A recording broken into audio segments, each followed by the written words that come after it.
जी नाजरीन आदाब। मैं इरफान आरिफ तहरीक बकाए उर्दू के फेसबुक पेज से लाइव आपके रूबरू हूँ आज के मेहमान को लेके। हमारे आज के मेहमान यूनाइटेड किंगडम से हैं। जी हाँ, मेरी मुराद महजबीन गज़ल अंसारी साहिबा से है। इनका ताल्लुक इस वक्त यानी ये मुकीम है यूनाइटेड किंगडम में। इससे पहले भी ये हमारे फेसबुक पेज पे 24 जून को आ चुकी हैं।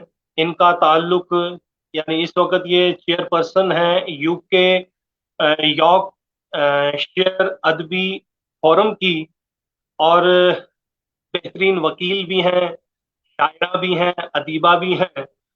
इनके तीन शेरी मजमूए, बल्कि तीन किताबें मैं कह सकता हूँ, अब इनमें सारे शेरी मजमूए हैं या कोई नसर का मजमुआ भी है, ये बताएंगे। अ, अधूरे ख्वाब, सुनहरे ख्वाब और जिंदगी, ये जहाँ तक मैं लिख पाया हूँ। इसके अलावा भी इनकी जो इल्मी अदबी मसरूफियात रही होंगी, ये ज़रूर आपके रूबरू पेश करेंगे। बेहतरीन शायरा हैं, और यहाँ तक कि इनकी कुछ शायरी, जो इनका कलाम का कुछ हिस्सा जो है, वो इस वक्त अल अज़हर यूनिवर्सिटी में निसाब में शामिल है। आज इनका जो लेक्चर होगा वो उर्दू दुनिया के जदीद मसाइल और इम्कानात के हवाले से होगा। दुनिया भर में जानी जाने वाली महजबीन गजल अंसारी साहिबा, सबसे पहले मैं आपको तहरीक बकाए उर्दू की जानिब से इस्तकबाल करता हूँ, आपको खुश आमदीद। बहुत शुक्रिया। अस्सलाम वालेकुम रहमतुल्लाह। आपके तमाम सुनने वालों को और आपको भी मेरी मेरी जानिब से भी मुअद्दबाना सलाम। और दोबारा आपने मुझे मौका दिया रूबरू होने का, और आपसे आपसे और आपके सुनने वालों से हम कलाम होने का, उसके लिए भी मैं बहुत आपकी ममनून और मशकूर हूँ। और मैं हाजिर हूँ। शुक्रिया। इस वक्त आपका इस्तकबाल फूल खान साहब और सबिया सुंबल साहिबा, उसके अलावा मोहम्मद इकबाल साहब, शब्बीर अहमद कादरी साहब, और बहुत सारे हमारे नाजरीन करते जाएंगे, तो मैं एक एक करके इनके कमेंट्स डिस्प्ले करूंगा। खुर्शीद हयात साहब, और मकसूद बस्तवी साहब, तो इन तमाम तर हमारे नाजरीन को मेरी तरफ से भी खुश आमदीद सलाम, आदाब। गजल अंसारी साहिबा, आज का दौर और फिर आपकी मसरूफियात, और फिर एक उर्दू के आशिक होने की हैसियत से, एक इस वक्त का जो हमारा दौर है, जिस दौर से हम गुजर रहे हैं, इसमें जी। हमारा शायर हो, नक्काद हो, मुहक्किक हो, या तालिब इल्म हो, यहाँ तक कि हमने देखा दुनिया भर की हर जुबान में हर तरह का इस वक्त, चाहे वेबिनार हो, लेक्चर हो, खसूसी नशिस्तें हो, मुशायरे हों, यहाँ तक के क्लासेस भी अब ऑनलाइन होती जा रही हैं। जी। ऐसे में आज जो आपके लिए खसूसी गुफ्तगू रखी है वो यही है कि इस उर्दू दुनिया के जो जदीद मसाइल हमारे रूबरू हैं, और इनके इम्कानात क्या हो सकते हैं, आप किस हद तक मुत्तफिक हैं, और हमारी ये कोशिशें क्या इसमें कारगर साबित हो सकती हैं। तो सबसे पहले तो आप अपना मुख्तसर सा तारुफ दें हमारे नाजरीन, जो 24 जून को आपको नहीं सुन पाए थे, कि आपका इब्तदाई तालीमी और तालीमी सफ़र कैसे तय हुआ, आपकी इल्मी अदबी मसरूफियात क्या रहीं। चंद लम्हों में इन तमाम मराहिल को आप पार करें, फिर हम अपने मौजू पे आएंगे। जी। देखिए, 5 मिनट के सवाल के बाद आप कह रहे हैं चंद लम्हों में मैं इसको वाजे करूं। ये बड़ी नाइंसाफी है। लेकिन बहरहाल आराम से मैं करें। नहीं, मैं मजाक कर रही हूँ। आपके सुनने वालों के लिए मैं क्या बताऊं, मैं एक मामूली सी उर्दू की मुजाहिद हूँ। ये समझे कि मैं मुजाहिदा हूँ उर्दू के हवाले से एक। और तालीमी सफर मेरा कराची से ही शुरू हुआ, क्योंकि कराची में ही मैं पैदा हुई। और वहीं मैंने मैट्रिक किया कराची के ही एक स्कूल से। उसके बाद फिर कॉलेज ज्वाइन किया, फिर मेरी शादी हो गई। शादी क्योंकि बहुत कम उम्र में हुई थी, 15-16 साल की उम्र में, तो जब से अब तक जो सफर है, तालीमी सफर, वो चलता रहा। गाहे बगाहे जहां जहां मुझे मौका मिलता रहा, मैंने उस सिरे को छोड़ा नहीं। मैंने उस रस्सी को पकड़े रखा। और होते होते आखिरकार मैं पहुंची वहां पर जहां मेरी बेटी ने यूनिवर्सिटी स्टार्ट की। जब उसने यूनिवर्सिटी स्टार्ट की तो मैं उर्दू ओ लेवल्स और ए लेवल्स पढ़ा रही थी यहाँ पर स्टेट स्कूल में यूके में। मैं शादी के बाद कुछ अर्से बाद यहाँ यूके आ गई। 27 बरस मुझे यूके आए हुए हो गए।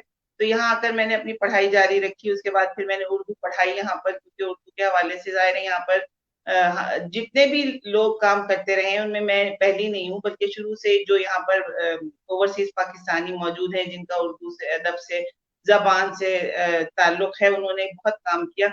उन्हीं में मैं भी एक समझे आला आला बन गई कि मैंने यहाँ पर उर्दू पढ़ाया। फिर मैंने अपनी बेटी ने जब मेरी शुरू की एलएलबी ऑनर्स की डिग्री, तो मैं सब कुछ छोड़ छाड़ कर मैंने ये फैसला किया कि मैं इसके साथ अपनी जो आला तालीम है उसको मुकम्मल करूं, जिसकी मैं ख्वाहा थी, जो मैं चाहती थी करना।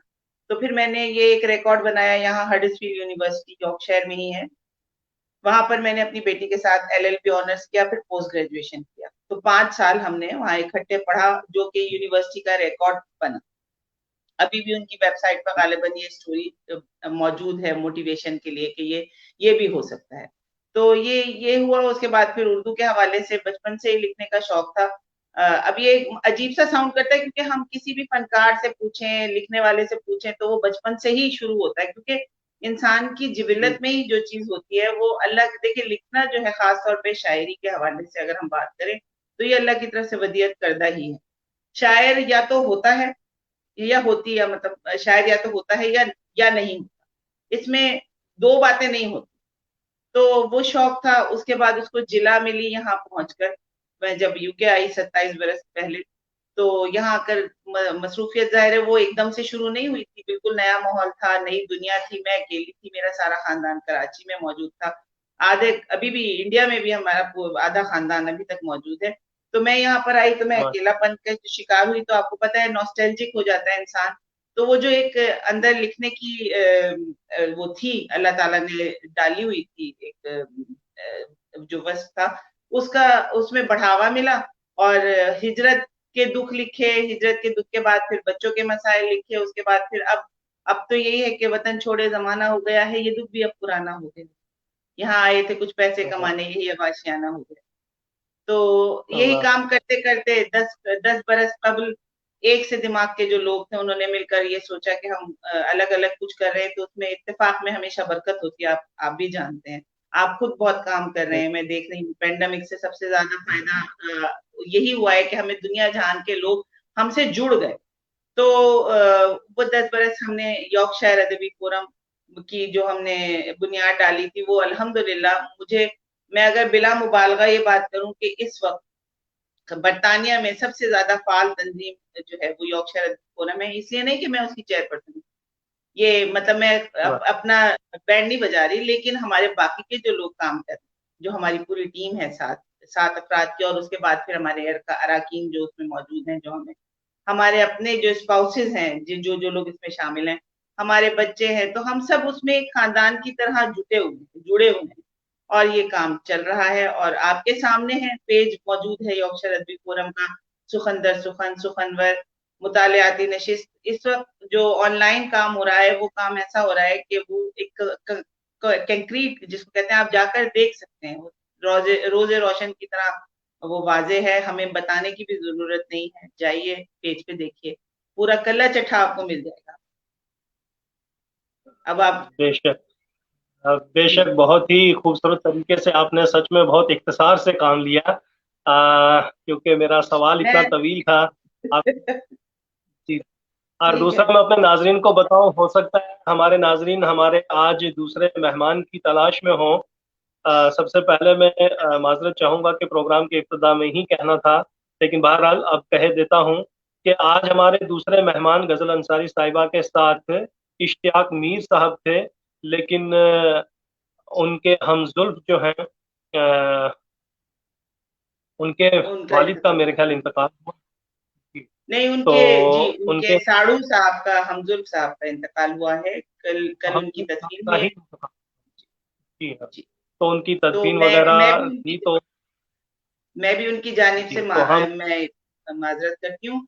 हाँ, और जाहिर दुआ करते की हैं। दरखास्त है कि अल्लाह ताला जो गुजर गए हैं उनको अपने गनी के रहमत में। जी जी, बेशक। तो जैसा कि हम बता रहे थे कि हमारे नाजरीन का सिलसिला जो है, ये वक्त ऐसा है कि जो ही 5 बजते हैं तो हर एक के मोबाइल पे घंटी जरूर बजती होगी।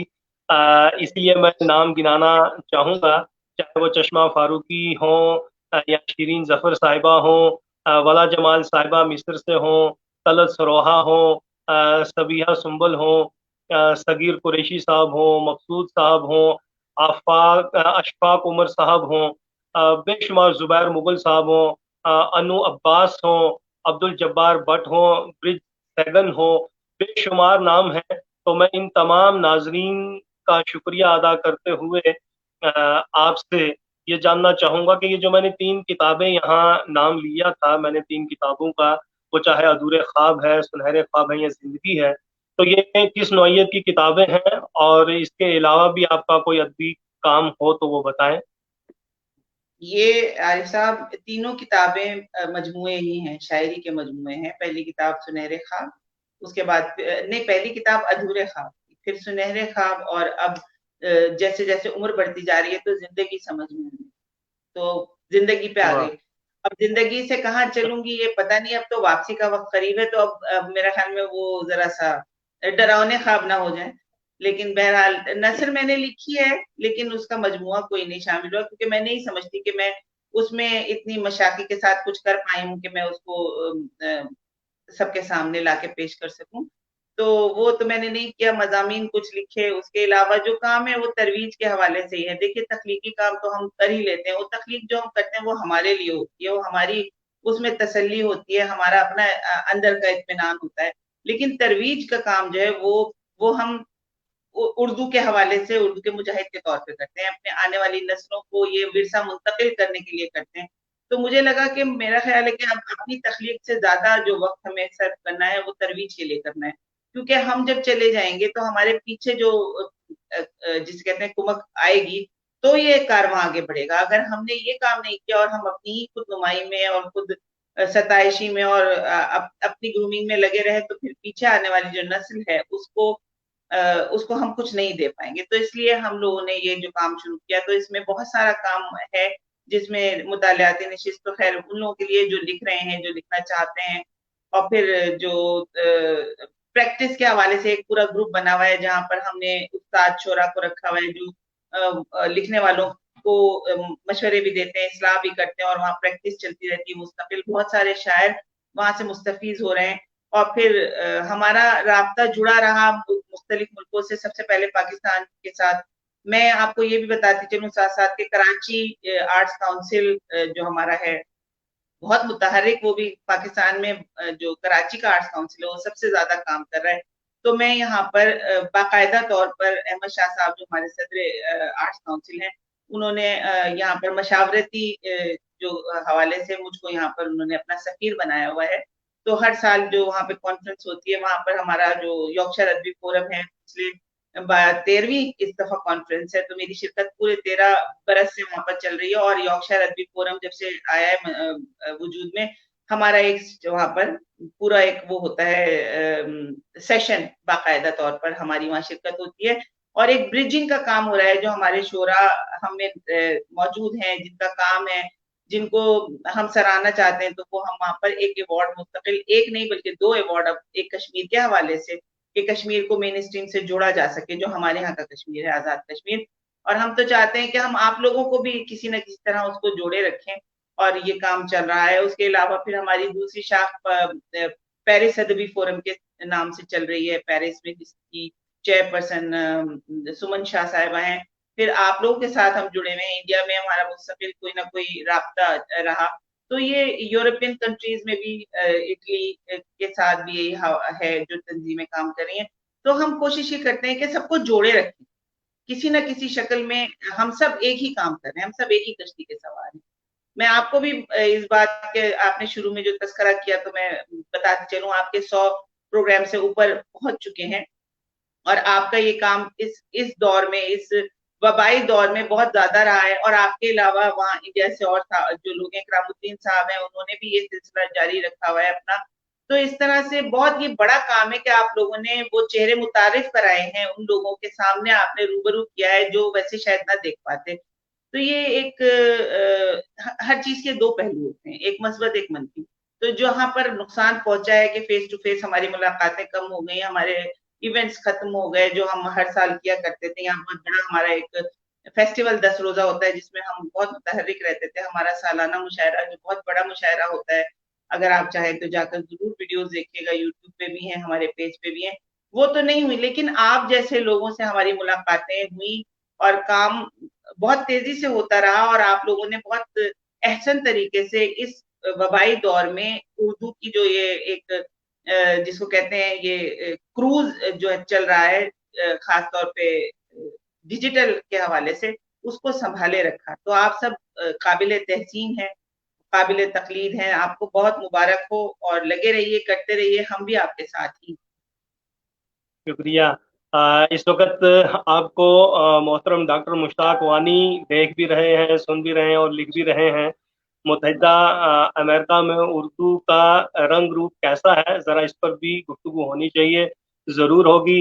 यासिर खान मेरे बहुत करीबी दोस्त हैं, वो कह रहे हैं कि इरफान सर आप हमेशा उर्दू के लिए काम करते रहें, शुक्रिया। तलत सरोहा साहिबा हैं या चश्मा फारूकी साहिबा, ये हमारे नाजरीन की मोहब्बत है कि वो हमें सराहते हैं, हमारी हौसला अफजाई करते हैं। तो मुश्ताक अहमद वानी साहब भी बड़े खलूस से, नेक नियति के साथ इस तंजीम के साथ जुड़े हुए हैं और अल्हम्दुलिल्लाह ये लगातार अब तो इंटरव्यूज भी ले रहे हैं। इनका सवाल भी आपके पेश नज़र रहे कि मुत्तहिदा अमेरिका में जो उर्दू का रंग रूप है वो कैसा है। और डॉक्टर अंबर आबिद साहिबा भी जुड़ चुकी हैं भोपाल से। तो मैं चाहूंगा कि क्योंकि जो बात हमने कहनी है वो कहीं फिर से अधूरी ना रह जाए। उर्दू दुनिया के बहुत से मसाइल हैं, लेकिन हम जदीद मसाइल की तरफ आते हैं और फिर उनके इम्कानात की अगर बात करें तो मैं सबसे पहले यही चाहूंगा कि बहैसियत एक शायरा आप इस वक्त इस ग्लोबल विलेज को कैसा देख पा रही हैं, और ये जो कोरोना की वबा है इसमें अदीबों के क्या फराइज हैं, क्या जो कुछ हो रहा है ये सब तसल्ली बख्श है, क्या कुछ अलग करना चाहिए? गेसुए उर्दू अभी मिन्नत पजीर शाना है। ये मिसरा तो जिंदा रहता है और जिंदा रहेगा, क्योंकि काम करते रहना है। कहीं पे भी मुकम्मल अगर हो जाएंगे, तो अगर समझेंगे कि मुकम्मल हो गए तो काम रुक जाता है। आपको पता है कि ये उर्दू की बका के लिए मुस्तकिल तौर पर काम करना बहुत जरूरी है। डिजिटल के हवाले से देखिए, जो मैं अभी थोड़ी देर पहले बात कर रही थी कि एक नुकसान है एक फायदा है। इससे ये भी हुआ कि वहां वहां तक हमारे अल्फाज, हमारे जुमले, हमारे अशार वो पहुंच जाते हैं जहां पर वीजे की जरूरत पड़ती है बजाते कुछ जाने की। तो हवा के दोष पर ये सफर कर रहे हैं और एक दूसरे तक हमारा लिखा पढ़ा बोला सब कुछ पहुंच रहा है। जैसे कि इस वक्त मैं यहाँ बैठी हूँ और तमाम दुनिया के, मेरे ख्याल है पूरी दुनिया के किसी भी शहर से, किसी भी मुल्क से, और जहां पर यहाँ मतलब ये बरकी लहरें पहुंच रही हैं, वहां तक हमारी आवाज जा रही है, हमारी गुफ्तगू जा रही है। तो ये एक बहुत बड़ा समझे, मुझे लगता है कि अगर हम गौर करें तो ये एक मोजजा है जो डिजिटल के हवाले से काम हो रहा है। उससे एक फायदा तो यही हुआ कि जो हम कर रहे हैं, जो हम पहुंचा रहे हैं अपनी बात, हमें मतलब आप एक बस मोबाइल को खोल के बैठ जाइए और आपको जो बात कहनी है वो कह दें। लेकिन हाँ, अब बात ये है कि वो बात क्या है जो पहुंच रही है लोगों तक, उसमें कोई क्वालिटी कंट्रोल नहीं रहा। क्वालिटी कंट्रोल बिल्कुल नहीं है। एक ये बड़ा नुकसान पहुंचा, और उससे ये नुकसान दे जो लोग ऑलरेडी लिखे पढ़े और तरबियत याफ्ता हैं, वो हमारे जो सीनियर्स हैं, उनको तो इसका नुकसान नहीं पहुंचा। लेकिन जो नए आने वाले हैं, जो नए लिखने वाले हैं, जो हमारी नई नस्ल है जिनको लिखने का शौक है, उनको नुकसान भी पहुंचता है। क्योंकि जाहिर है कि फिर उन तक वो क्वालिटी कंट्रोल नहीं है, तो कोई चीज छन कर नहीं पहुंचती, उन तक हर चीज पहुंचती है और वो हर चीज लिख रहे हैं। अब गजल और नज्म को बुला के गजम बना दिया, मतलब इस ये चीजें यकीनन आगे बढ़ती हैं, उनमें इर्तिकाई सफर जारी रहता है। लेकिन हर चीज ऐसी नहीं होती है जिसको लेकर हम आगे बढ़े। कुछ चीजें ऐसी होती हैं कि जिनसे नुकसान पहुंचता है।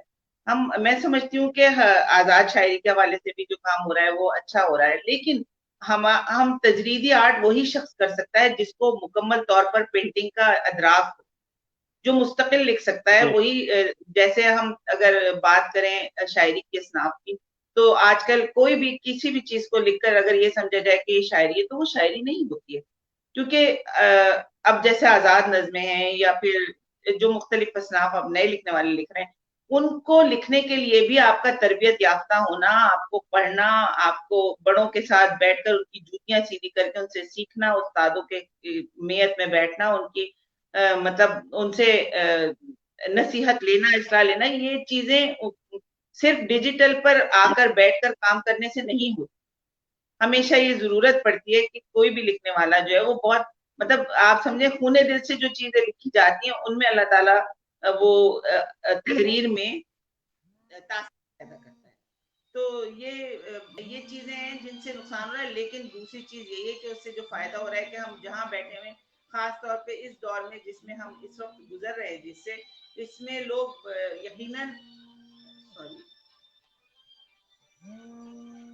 मैं जरा ये मसला बन जाती है, बीच में कॉल आ जाती है लेकिन इस दौर में हमें डिप्रेशन से, हमें डिप्रेशन के अलावा स्ट्रेस से इस डिजिटल जो दौर ने हमें बचाया है कि हम घर बैठे हुए हैं लेकिन हम दुनिया जहान से कनेक्टेड हैं। तो हम अब ये कि जिंदगी को हमेशा मस्बत उस पहलू दिखाना चाहिए और देखते हुए चलना चाहिए। तो सब अपना अपना काम कर रहे हैं और मैं समझती हूँ कि इस दौर में डिजिटल जो हमारे आलात हैं जिनके जरिए हम एक दूसरे से जुड़े रहे, हम एक दूसरे से कनेक्टेड रहे, हम अपना स्ट्रेस निकालते रहे, लिखते रहे, पढ़ते रहे, इससे हम लोगों को बहुत फायदा हुआ है और हम जिंदा हैं। तो मैं समझती हूँ कि इसका बड़ा हाथ है इस वक्त जो हम काम कर रहे हैं, हमें इस दौर में भी जमे रहने पर और एक दूसरे के साथ जुड़े रहने पर। तो ये काम करते रहना चाहिए, लेकिन अब दुनिया के जो वसाइल, जो नए वसाइल हैं, उनसे दुनिया बदलेगी। अब ये जब कोविड-19 का दौर खत्म भी हो जाएगा तो हमने एक रास्ता तलाश कर लिया है, उस रास्ते के जरिए हम एक दूसरे से बगैर मिले और बगैर एक दूसरे तक पहुंचे भी एक दूसरे तक पहुंचे हुए हैं। तो ये दुनिया में एक तब्दीली आएगी और तब्दीलियां तो आती हैं, हर हर चंद चंद बरस गुजरते हैं, 10 15 20 साल के बाद कोई ना कोई चीज बदली जाती है। वो बदली है और उसके हमने फायदे और नुकसान खुद ही देखें, और अगले आने वाले 10 जो बरस होंगे उसमें हम इसके फवायद भी देखेंगे और नुकसान भी देखेंगे। तो मैं क्या बात करूं, मुझसे बहुत ज्यादा सीनियर्स जो है वो आपसे बातचीत कर चुके हैं और करेंगे बात। मैं तो खुद अभी एक सीखने के अमल से गुजर रही हूँ। आप सब लोगों से मैं बहुत कुछ सीखती हूँ, सुनती हूँ, सीखती हूँ। और वही अब ये देखिए कि ये जो डिजिटल के हवाले से हम बात कर रहे हैं, आप किसी बड़े, अब मखसूस इलाही साहब का नाम इत्तेफाक से आ रहा था, आजकल हम देख रहे हैं रजा अली आप भी, बहुत बड़ा नाम है बरतानिया का, वो अपने घर में बैठकर लेक्चर दे रहे हैं। हम वो चीजें जो उनकी जबान से सुनना चाहते थे, हमारी मुलाकात नहीं हो पाती थी, जाहिर है हमारे बुजुर्ग हैं, इनका नकलो हमल भी जरा मुश्किल हो गया है, आना जाना। लेकिन इस डिजिटल जो हमारा दौर है, इसके जरिए हम अपने अपने घरों में बैठकर इनकी इनके तजुर्बात, इनकी इनकी जिंदगी सवाल उम्र के हवाले से इनसे सवाल जवाब वो सब करते हैं। तो आप सोचिए कि हमने कभी आज से 15-20 साल पहले ये सोचा था कि ऐसा हो सकता है, लेकिन ये हो रहा है। तो अब आगे देखिए और क्या क्या होता है। मुझे एक बात याद आ गई अपने बचपन की कि हम जब कराची में थे, यानी स्कूल में थे, तो हमने सुना उस वक्त एक बात सुनी कि एक ऐसा टेलीफोन इजाद होने वाला है जिसमें शक्लें नजर आए। हमारे घर में लैंडलाइन थी, अब मैं उसको खड़े होकर देखती थी, मैं इस बात को समझ ही नहीं पाती थी, ना मैं सोच सकती थी हाउ इट इज पॉसिबल। ये फोन तो रखा हुआ है, फोन का ये हाथ में हमने कान में लगाया हुआ है, ये बना हुआ है फोन, प्लास्टिक का बना हुआ है या मेटल का बना हुआ है, इसमें से तस्वीर कैसे आ सकती है? आ ही नहीं सकती, नहीं सोच सकते थे। लेकिन ये हुआ। देखिए हम आपके साथ बात कर रहे हैं, आपके साथ बैठकर गुफ्तगू कर रहे हैं, क्लासें हो रही हैं, एक दूसरे को बुरा भला भी कहा जा रहा है, एक दूसरे की हिम्मत अफजाई भी की जा रही है, पढ़ा भी जा रहा है, लिखा भी जा रहा है। तो ये सारी चीजें हर थोड़े साल के बाद बदलती हैं। तो अब हमें, मेरा ख्याल में इस वबाई दौर में इससे बहुत ज्यादा फायदा हुआ है और हम लोगों को जिंदा रखा हुआ है इस डिजिटल दौर में। बहुत जी अच्छा। इस डिजिटल दौर पे हम मजीद गुफ्तगू करेंगे, कुछ नए पहलू लेकर आपके सामने रखेंगे। मैं चाहूँगा कि आप एक बेहतरीन शायरा भी हैं, तो मैं चाहूँगा कि हमारे जो नाजरीन इस वक्त आपको देख पा रहे हैं, सुन पा रहे हैं, तो वो आपके फ़न से भी मुतारिफ हों, क्योंकि जो आप बातें कह रहे हैं और जिस तरह का आपका मिजाज है, मैंने देखा है, आप खुद भी कहते हैं कि मैं वकील हूँ और उर्दू की वकालत करती रहती हूँ। और एक आज़ाद ख्याल, क्योंकि वकील जो होता है वो जाहिर सी बात है हमारे समाज का एक तो बहुत बड़ा इंसान माना जाता है, सीनियर सिटीजन में शुमार होता है, और दूसरा आज़ाद ख्याल होता है।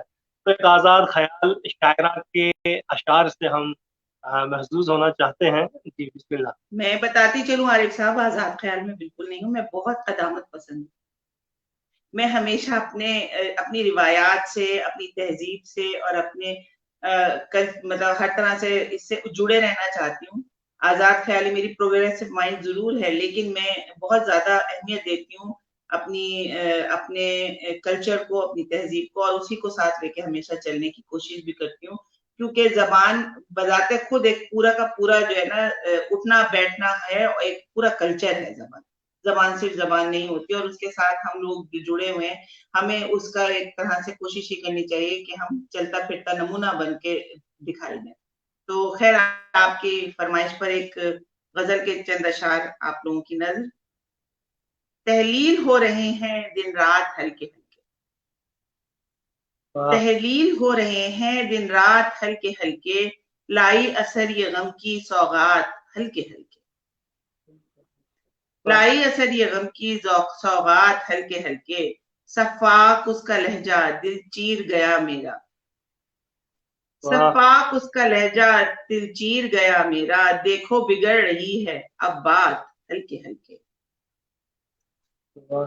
और आंखों पे बहुत हाथ खूब। रख दो, आंखों पे हाथ रख दो बरसों से जल रही है, आंखों पे हाथ रख हाँ दो बरसों से जल रही हैं, इनमें उतर रही है बरसात हल्के हल्के, वाह वाह वाह। आंखों पे क्या हाथ बात रख है, दो वाह बरसों से जल रही हैं, इनमें उतर रही है बरसात हल्के हल्के, और देखा जो वाह गौर से तो आसार ने बताया, देखा जो वाह गौर से तो आसार ने बताया, मेरी तरफ रवा है आफात हल्के हल्के, वाह। देखा जो सलीम गौर से मोहिउद्दीन तो साहब कह रहे हैं, आसार ने बताया, सलीम मोहिउद्दीन मेरी साहब कह रहे तरफ हैं रवा क्या है जमीन।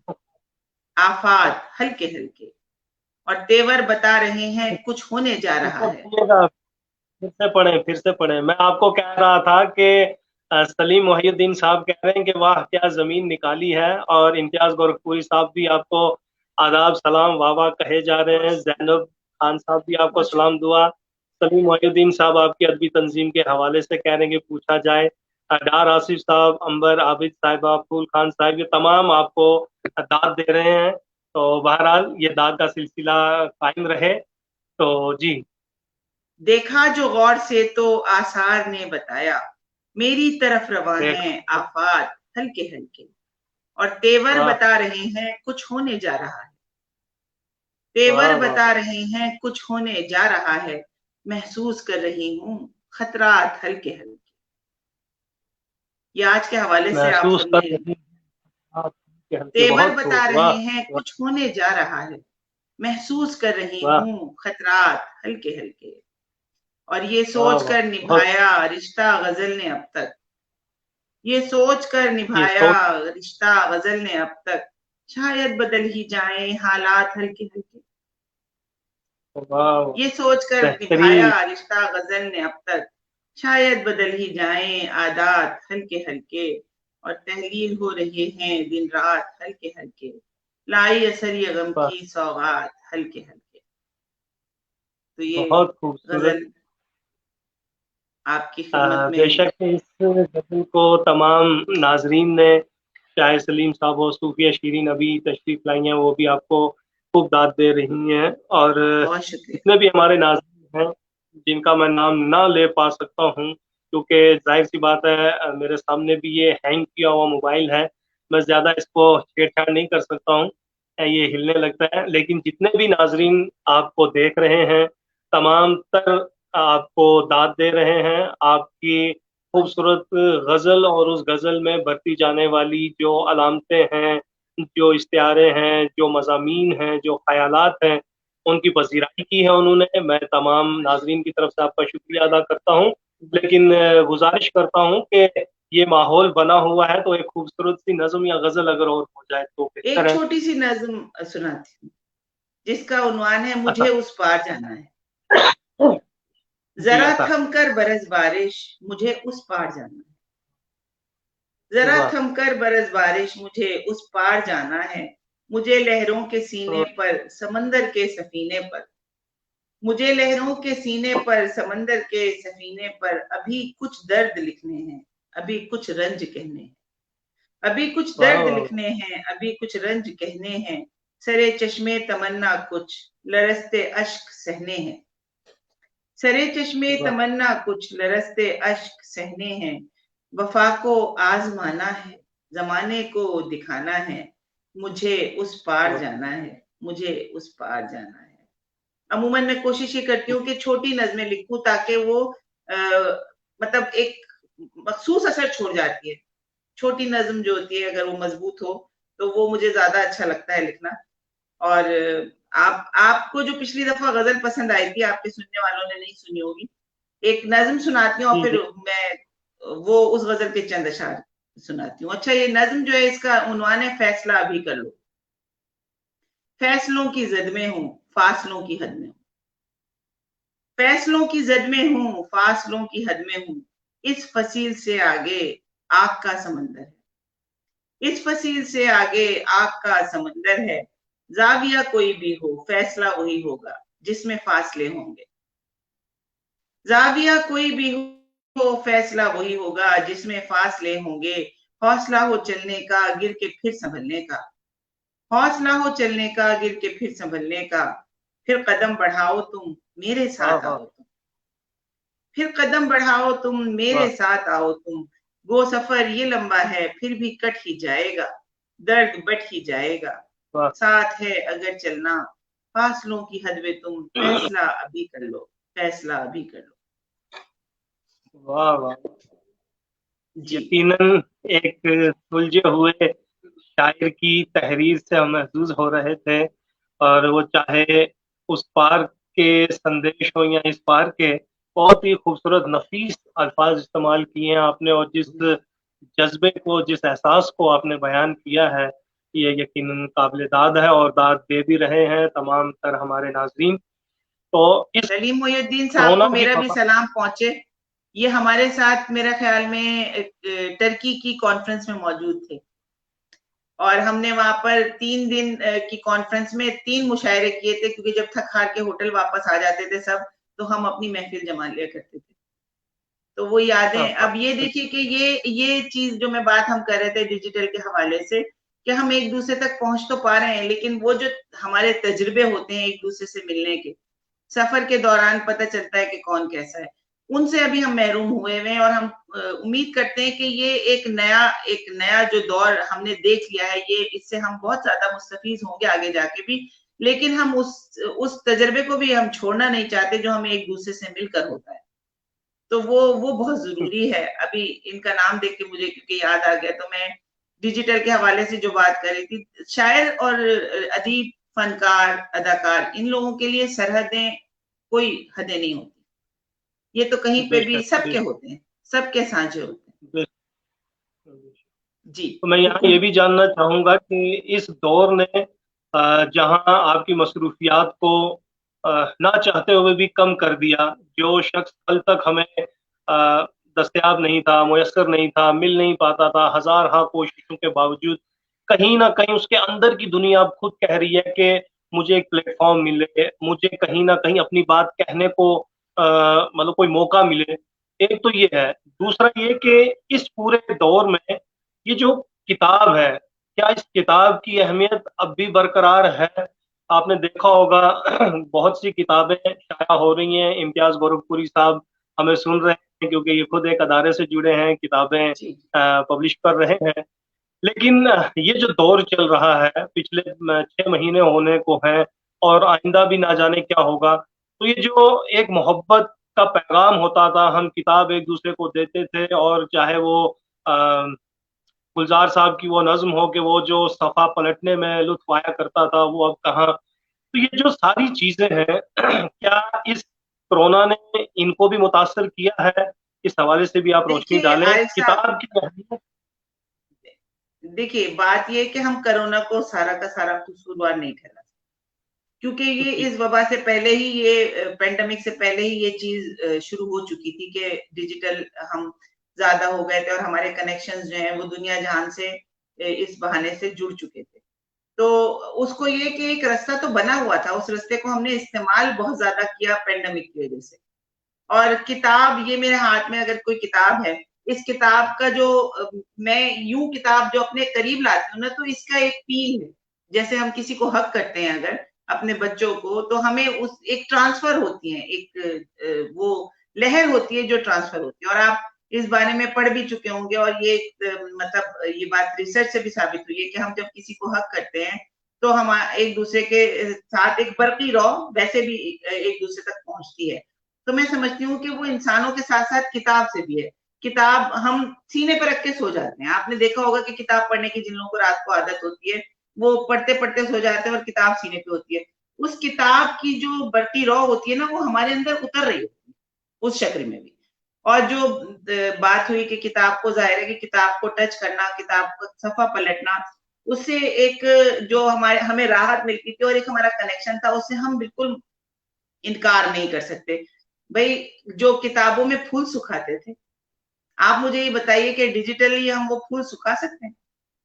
किसी का दिया हुआ फूल बरसों बाद किताब खोलें, वो किताब की पत्तियां वहां पर जम चुकी होती हैं और उनके रंग छोड़े जा चुके होते हैं।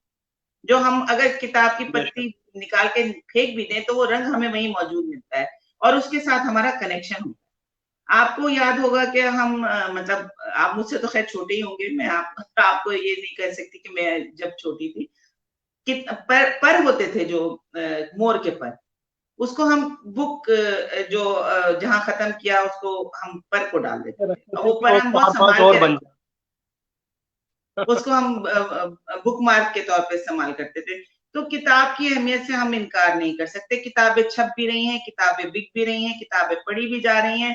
और बहरहाल वो जो पहले का सिलसिला था, तो क्योंकि कोई रास्ता ही नहीं था इसके अलावा, तो लामहालन हमें किताब ही का सहारा लेना पड़ता था। लेकिन इस वक्त अब अगर हम ये देखें कि जो लोग पीएचडी कर रहे होते हैं उनको बहुत सारी किताबें पढ़नी पड़ती थी, जो मजामीन लिखने वाले लोग हैं उससे उन लोगों को बहुत ज्यादा ये फायदा हुआ है कि जो चीज मौजूद है ऑनलाइन, उन्होंने टिक टिक टिक डाली और उनको सारी की सारी इंफॉर्मेशन जो है वो इकट्ठी मिल गई, उनको कम टाइम लगता है, उनको आसानी हो गई। तो उसका फायदा उठाना चाहिए है जरूर। जाहिर है कि ये हमारे ही फायदे के लिए बनी नौ जो इंसान का जो अल्लाह ताला ने कहा दुनिया को तस्खीर करो, तो ये तस्खीर हो रही है दुनिया और इसमें ये तमाम चीजें इस बात का सबूत है। लेकिन किताब के साथ जो हमारा किताब कल्चर को खत्म नहीं होने देना है, किताब कल्चर को साथ लेके चलना है और ये लिखने वालों का फर्ज बनता है, हम सबका फर्ज बनता है कि हम इस चीज को प्रमोट करें ज्यादा से ज्यादा कि किताबें, अच्छी किताबें छपें। लेकिन उन किताबों के ऊपर लिखा नहीं जा रहा, उन किताबों को पढ़ा नहीं जा रहा, तनकीदी नशिस्तें खत्म हो गई हैं और ये कहा जाता है कि आजकल लिखा नहीं जा रहा। बाहर लिखने वालों का नाम आएगा, लोग कहेंगे कि भाई बाहर के मुल्कों में जो लोग लिख रहे हैं उनकी किताबें छप रही हैं, ज्यादातर किताबें बेकार होती हैं, जिसका दिल चाहता है वो उठाता है, पैसा बनाते हैं पब्लिशर्स और किताब छाप देते हैं। ये तमाम चीजें तो है, लेकिन इन पे भी वही फिर क्वालिटी कंट्रोल पढ़ना तो पड़ेगा ना। हमारे जो सीनियर्स हैं और हमारे जो लोग तरकीब निगार हैं, उनको ये देखना पड़ेगा कि इनमें से कौन लिखने वाला है और कौन क्या लिख रहा है। जब तक हम पढ़ेंगे नहीं और इन्हें खोलेंगे नहीं तो हम कोई भी राय का इजहार नहीं कर सकते। लेकिन किताब कल्चर को जिंदा रखना बहुत जरूरी है और किताबें कल्चर जिंदा है। आप भी किताबें पढ़ते हैं, मैं भी पढ़ती हूँ, हम सबके पास, लिखने पढ़ने वालों के पास किताब लाइब्रेरीज मौजूद हैं। बस ये है कि वक्त निकलना जरा सा मुश्किल हो जाता है, पढ़ने के लिए टाइम निकालना जरूरी है, लेकिन आदत जिनको होती है तो वो सोने से पहले थोड़ा बहुत जरूर पढ़ते हैं तो उन्हें नींद आती है। तो किताब किताब को रखना है। जी जी, बेशक आपने बातें की हैं और उसी चीज को लेके सलीम मोहिउद्दीन साहब भी कह रहे हैं कि बेशक डिजिटल फूल जो हैं ये सुखाए नहीं जा सकते हैं। और शिरीन साहिबा ने भी कहा है कि तस्वीरें भी छपाते थे और बहुत तस्वीरें भी छुपाते थे, हाँ, किताबों में। तस्वीरें भी तो जाहिर छुपाते सी हैं। बात है। हाँ जी जी, आप जाहिर सी देखिए कि बात है वाकई में, खाली। क्योंकि आप किताब नहीं, लेकिन अब तो ये कि आप मोबाइल खोलते हैं तस्वीर नजर आ जाती है, गर्दन झुका के देखने की जरूरत तो पड़ती नहीं है। लेकिन बेशक किताब किताब में जो तस्वीर छुपा कर देखने का मजा है वो तो फिर डिजिटल में नहीं है ना। बेशक। मस्तूर चीजें आपने ज्यादा वही बात खूबसूरत की होती कि सीने पे किताब रख के सोते थे, तो आज जाहिर सी बात है आज मोबाइल देखते देखते ही नींदें हमारी हो जाती हैं पूरी। और इस दौर में इकबाल को गुजरे हुए बहुत सा वक्त हो गया, लेकिन उनके शेर जो है आज भी, आज की ही दुनिया के, ऐसा लगता है कि देखें ना आप, आंख जो दबा कुछ जदे आंख। देखती है लगता है हाँ नहीं, महव हैरत हूं कि दुनिया क्या से क्या हो जाएगी।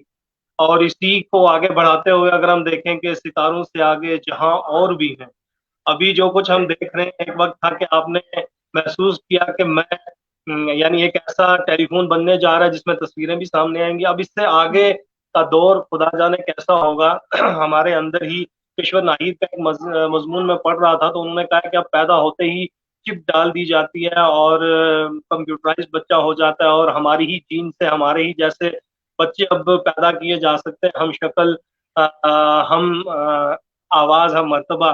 तो बहरहाल इस तमाम तर कल्चर में अदीब को जिंदा रहना है, क्योंकि उन्होंने कहा था कि अब तो रोबोट जो है, महबूबाओं का बहुत सा तस्वुर, वो जुल्फे, वो हिना, वो जो आपने हक की बात की, वो सारा कुछ खत्म होता जा रहा है।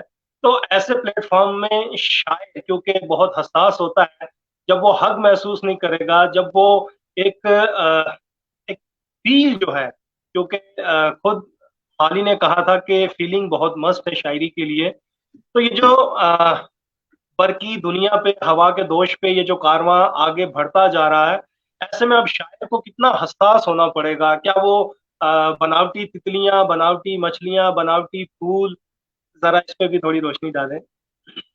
देखिए, एहसास होना बहुत जरूरी है। अगर हमारे अंदर से एहसास और जज्बात खत्म हो जाएंगे ना, तो शायरी में तासीर बाकी नहीं बचेगी। शायरी भी अगर डिजिटलाइज मुकम्मल तौर पे हो गई तो वो असर नहीं करेगी। महबूबाओं को लिखकर या महबूब को लिखकर जो चीज भेजी जाएगी, अगर जिसमें सिर्फ लफाजी होगी, तो वो असर नहीं करेगी।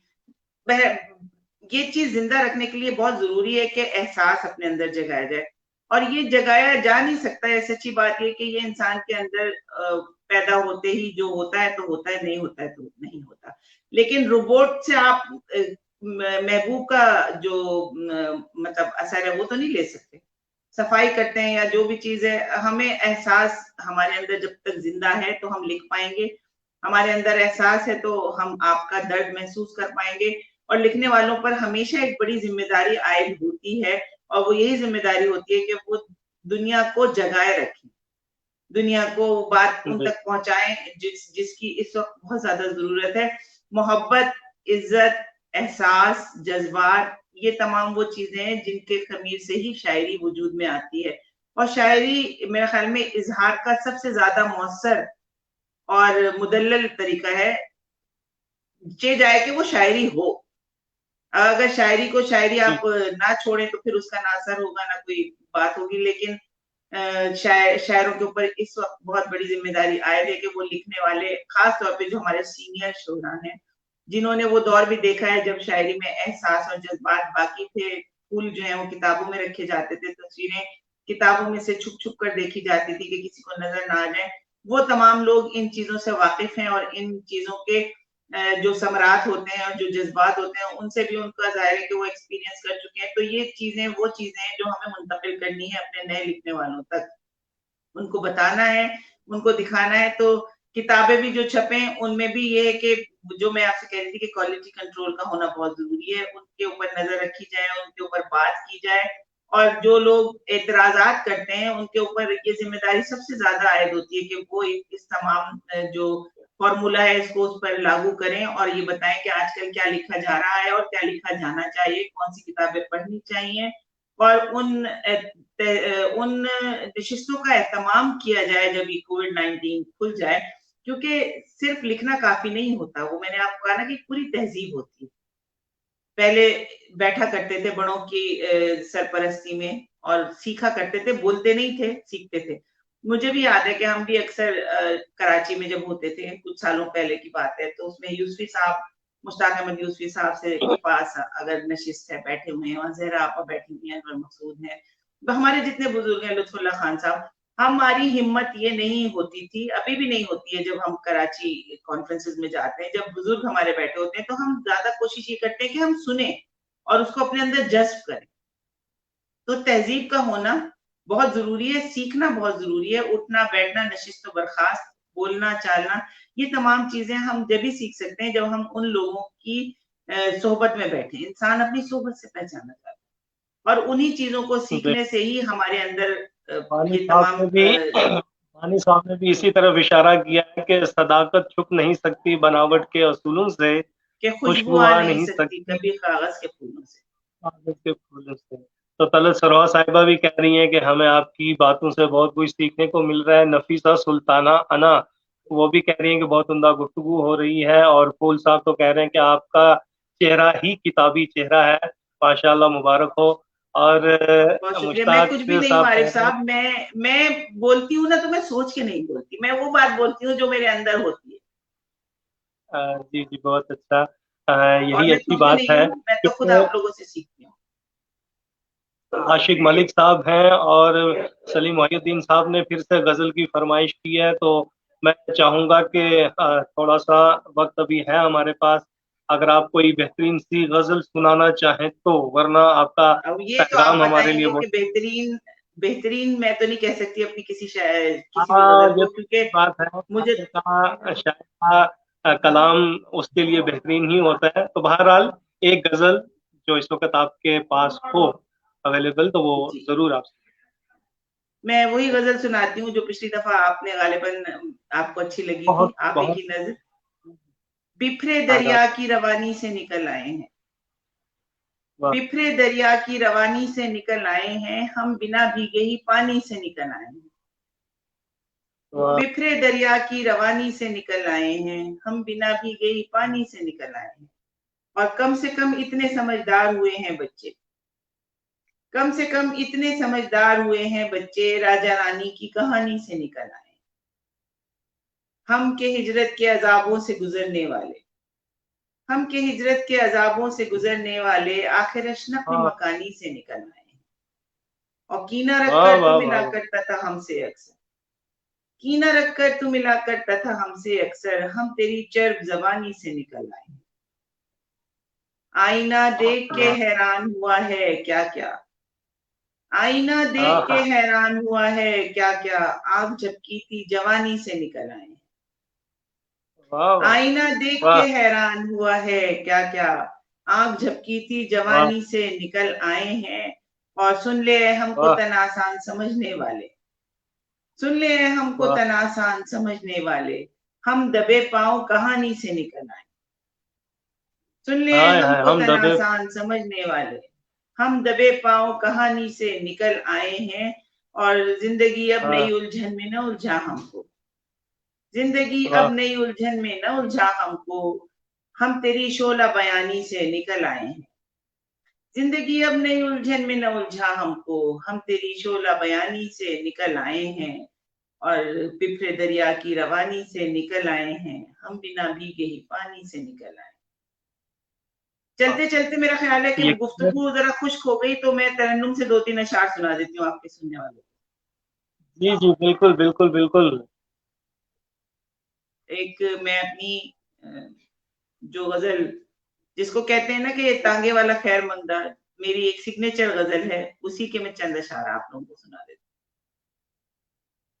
हूँ। दिल जिसे चाहे वो मिल जाए, जरूरी तो नहीं, दिल जिसे चाहे वो मिल जाए, जरूरी तो नहीं, दिल का हर जख्म ही सिल जाए, जरूरी तो नहीं, दिल जिसे चाहे। जो मेरे दिल में रहा, जो मेरे दिल में रहा, फूल में खुशबू की तरह, जो मेरे दिल में रहा, फूल में खुशबू की तरह, वो कली बन के भी खिल जाए, जरूरी वाह, तो नहीं, दिल क्या जिसे बात। वाह चाहे। वाह जिसका ख्वाबों में जिसका ख्वाबों वाह में लगा रहता है आना जाना, वाह वाह वाह, जिसका वाह, जिसका ख्वाबों ख्वाब, में वाह लगा रहता है आना जाना, वो हकीकत में भी मिल जाए जरूरी तो वाह, नहीं, वो क्या बात है। हकीकत में भी मिल जाए जरूरी तो नहीं, दिल जिसे चाहे सिसकियां वाह, लेके हर अरमान में दम तोड़ दिया, क्या कहने, वाह वाह, सिसकियां लेके हर अरमान में दम तोड़ बहुत दिया, बहुत अर्श फरियाद से हिल जाए जरूरी तो नहीं, अर्श फरियाद से हिल जाए जरूरी तो नहीं, दिल जिसे चाहे वो मिल जाए वाह। जरूरी तो नहीं। मेरा ख्याल है बेशक कि ये काफी होगी। गजल सबक आमोज है कि बहुत ही सबक आमोज है। एक तो रदीफ इसकी खूबसूरत और दूसरा पैगाम खूबसूरत, जिससे आप मोहब्बत करें वो मिल ही जाए ये जरूरी तो नहीं। बहुत ही लेकिन खूबसूरत मोहब्बत का एहसासात। एक ये भी कमाल है आरिफ साहब कि मोहब्बत का मिलना जरूरी नहीं होता, मोहब्बत को बरकरार रहना बहुत जरूरी बेशक बेशक मोहब्बत का बरकरार रहना ही जरूरी है। बहुत बड़ी बात आपने कही है इन अशार में। ये मैं कहूँगा कि आज जितना भी कोई हसास होगा, उस पूरी हसासियत को मद्देनजर रखते हुए ये अशार आपके कलम से निकले हैं। खुदा की अता है आप पर, बेहतरीन कलाम। और फूल साहब हों या सलीम साहब हों, खान साहब हों, तमाम तर हमारे नाजरीन में से आपको खूब दाद जो है मिली है। तो मैं चाहूँगा कि जाते जाते आप हमारे नाजरीन और बिलखसूस जो नई नस्लें हैं हमारी, वो चाहे खवातीन के हवाले से हों या कि मर्द, ये जो समाज हमारा पनप रहा है, इसमें आज उर्दू दुनिया के बहुत सारे मसाइल हैं, तो चाहे लिखना पढ़ना शेर कहना हो, तो इसको मद्देनजर रखते हुए आप उनके लिए कुछ बेहतरीन पैगाम अपनी तरफ से क्या देना चाहेंगे? मैं सबसे पहले एक ही बात हमेशा कहती हूँ कि अपनी इज्जत खुद कीजिए। जब आप अपनी इज्जत खुद करेंगे तो दुनिया आपकी इज्जत करेगी, और अपनी इज्जत जब आप सेल्फ रिस्पेक्ट में होंगे तो आप किसी की बेइज्जती कर ही नहीं सकते। तो दुनिया को मोहब्बतें दीजिए, जो चीज आप चाहते हैं कि आपको मिले, वो भले से मोहब्बत हो, दौलत हो, इज्जत हो, शोहरत हो, जो चीज आप चाहते हैं कि आपको मिले वो चीज देनी शुरू कर दीजिए। जब आप वो देना शुरू कर देंगे तो वो चीज खुद ब खुद वापस पलट कर आपके पास आएगी। अगर आप नफरत बांटेंगे और लोगों की बेइज्जती करेंगे, आप किसी की इज्जत नहीं करेंगे, तो आपका फिर एंड भी वही होगा। जो चीज हमें चाहिए वो हम बांटना शुरू कर दें और एक दूसरे की इज्जत करें। और खवातीन के हवाले से भी मैं यही एक बात हमेशा कहती हूँ कि हमारा अभी भी हमारा जेवर शर्म नहीं है, और उस जेवर का मतलब ये नहीं है कि बुरके में शर्म है, उसमें आंख की शर्म है, इज्जत है, शोहरत के पीछे अगर हम भागेंगे तो वो हमसे दूर भागेगी। एक दूसरे की इज्जत करें, बी पॉजिटिव ऑलवेज। कोई भी हो, कोई भी किसी भी हाल में हो, जिस दौर से हम आज भी गुजर रहे हैं, अगर हम पॉजिटिव रहेंगे तो हम जिंदा रहेंगे और जिंदा कौम कहलाएंगे। तो हमें तो हमारा मजहब भी यही सिखाता है कि किसी के दीन को बुरा मत कहो, किसी को बुरा मत कहो, सबके साथ आप अच्छे रहेंगे, अच्छाई आपके पास वापस आएगी। नफ्से मुतमइन्ना हो जाइए और दुनिया को मोहब्बतें बांटिए, वो वापस आपके पास पलट के आएंगे। तो मैं, मेरा पैगाम भी मोहब्बत ही है जहां तक पहुंचे। बहुत खूब। हमारा नारा भी यही है कि हमारा पैगाम, बल्कि मेरा पैगाम मोहब्बत है जहाँ तक पहुँचे।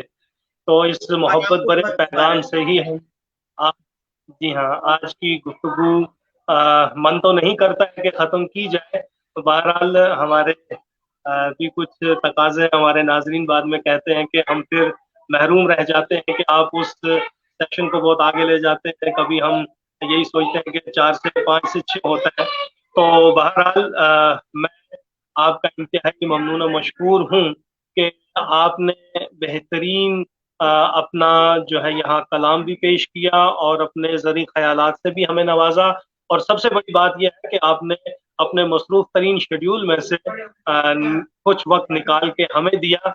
मैं इसका एहसानमंद हूँ। इंशाअल्लाह ये गुफ्तगू हमेशा होती रहे, ये मोहब्बत हमेशा जारी और सारी रहे।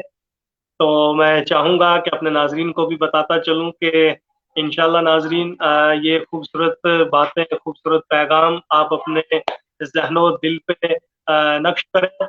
इंशाअल्लाह कल शाम 5 बजे फिर आपसे किसी नए मेहमान के हवाले से हम रूबरू होंगे। शुक्रिया।